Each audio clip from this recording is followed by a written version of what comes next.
సెలవులపై రాజకీయ దుమారం. మే 1 నుంచి 31 వరకు సెలవులు ఇస్తున్నట్లు చీఫ్ వార్డెన్ ఉత్తర్వులు. ఏటా ఇలాగే ఇస్తామని, నీటి కరెంటు సమస్య ప్రస్తావిస్తామని వెల్లడి. నిరుటి ఉత్తర్వుల్లోనూ స్పష్టం. ఈ ఏడాది సెలవులపై కేసీఆర్ విమర్శ. రాష్ట్రంలో విద్యుత్ తాగునీటి కొరతకు నిదర్శనం అంటూ ట్వీట్. కొరత అవాస్తవం, మిగతా రీడింగ్ లోనూ స్పష్టం. తప్పుడు ప్రకటన చేసిన అధికారికి షోకాజ్ నోటీసు. విద్యార్థులు ఖాళీ చేయనక్కర్లేదు, నిశ్చింతంగా చదువుకోండి అంటే చదువుకోండి అని చెప్పి చెప్తా ఉన్నారు ఉప ముఖ్యమంత్రి భట్టి విక్రమార్క. అయితే విషయం ఏంటంటే ఇది ప్రతి సంవత్సరం కూడా ఇస్తారు. నేను ఉస్మానియా యూనివర్సిటీ స్టూడెంట్, నాది PhD నడుస్తుంది ఇప్పుడు. అయితే ప్రతి సంవత్సరం ఇట్లా ఇస్తారు. ఎందుకని ఇస్తారంటే ఒకవేళ ఇప్పుడు PG కంప్లీట్ అయిపోయిన తర్వాత ఈ విద్యార్థులు వెళ్ళిపోతే కొత్త వాళ్ళకి మళ్ళీ రూమ్ చేస్తారు. తర్వాత కొంచెం రెనోవేషన్ ఉంటుంది కాబట్టి చేస్తారు. అయినా కానీ వెళ్ళిపోరు, ఎప్పుడు కూడా అట్లనే ఉంటారు. అసలు ఏం విషయం ఏంటంటే చదువుకుంటుంటారు కాబట్టి చదువుకుంటారు. కావాలంటే వాళ్ళకు విద్యుత్తు నీళ్ళు ఇవ్వాల్సిన అవసరం 100% ఉంటుంది. అయితే ఇస్తున్నారు. అయితే గత సంవత్సరం ఇప్పుడు కాక ఎప్పుడు గుర్తుకొచ్చింది కాక కానీ గత సంవత్సరం చూడండి ఒకసారి.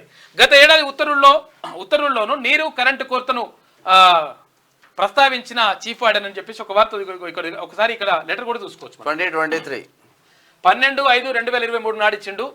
It is here by informed to all the PG borders of Osmania university hostel and messes that the university has declared summer vacation to the students, and also there is a acute shortage of water and electricity in the university hostels and messes. The message will be closed. అందుకని ఈ రోజు నుంచి ఈ రోజు వరకు ఇట్లా ఉంటుందని చెప్పేసి రెనోవేషన్ ఉంటుందని చెప్పేసి ఈ గత సంవత్సరం కూడా ఇట్లా నోటీసులు ఇస్తారు కామన్. అది ఇప్పుడు దాన్ని మొత్తం పెద్ద చేసేసి ఉస్మానియా యూనివర్సిటీ కరెంట్ లేదు, నీళ్లు లేవని చెప్పేసి కాక కథలు పడుతున్నాడు. నీ కథలు నడవై కాక. ఎందుకంటే నువ్వు 10 ఏళ్లల్లా ఒక్కనాడన ఉస్మానియా యూనివర్సిటీకి రాలే. ఏది సెంచరీ సెలబ్రేషన్స్కి తప్ప శతాబ్ది ఉత్సవాలకు ఆ రోజు కూడా మొత్తం అట్లా పెట్టుకొని ప్రత్యేకంగా గోడ వలగొట్టుకుని వచ్చిండు. ఇక్కడ ఈ తార్నాక్ కాడ అట్లా వడగొట్టుకుని వచ్చినావు, కథం అయిపోయింది లెక్క. మళ్ళీ ఏంటంటే అది కూడా ఎక్కడ పెట్టిండు, ఏ గ్రౌండ్లో పెట్టినంటే అక్కడ లాస్ట్కు తార్నాక దగ్గర ఉండే గ్రౌండ్లో పక్కకు ఉంటుంది కదా, ఆ గ్రౌండ్లో పెట్టి అది కథ చేసేసినావు. చేసి ఒక్కనాడన వచ్చినావా? ఒక్కనాడన ఉస్మానియా యూనివర్సిటీ విద్యార్థుల గురించి మాట్లాడినావా? ఇప్పుడు PhD స్కాలర్స్ ఎవరైతే ఉంటారో, అంటే ఎవరైతే పరిశోధక విద్యార్థులు ఉంటారో వాళ్ళకు గత ప్రభుత్వం అంటే గతంలో ఉన్నటువంటి ఉమ్మడి రాష్ట్రంలో ఉన్నటువంటి ఏ ప్రభుత్వం అయినా కానీ మినిమం నెలకు ఒక 10,000 రూపాయల ఏది స్టైఫండ్ అది ఇచ్చేది, ఏది ఫెలోషిప్ ఇచ్చేది.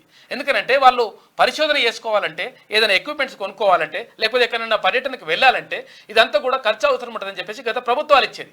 తెలంగాణ రాష్ట్రం ఏర్పడ్డ తర్వాత ఈ ముఖ్యమంత్రి కేసీఆర్ అయిన తర్వాత ఒక్క రూపాయి కూడా ఇయ్యనటువంటి దౌర్భాగ్యుడు ఈ ముఖ్యమంత్రి, గత ముఖ్యమంత్రి ఎవరు కల్వకుంట్ల చంద్రశేఖరరావు. నేను చెప్తా ఉన్నా, ఒక్కరికి 1 రూపాయి ఇచ్చినవా నువ్వు? దీని గురించి ఇయ్యాల ఉస్మానియా యూనివర్సిటీ గురించి మాట్లాడుతున్నావు అంటే ఏమైనా సిగ్గుండాలని చెప్పేసి అంటా ఉన్నారు విద్యార్థులు.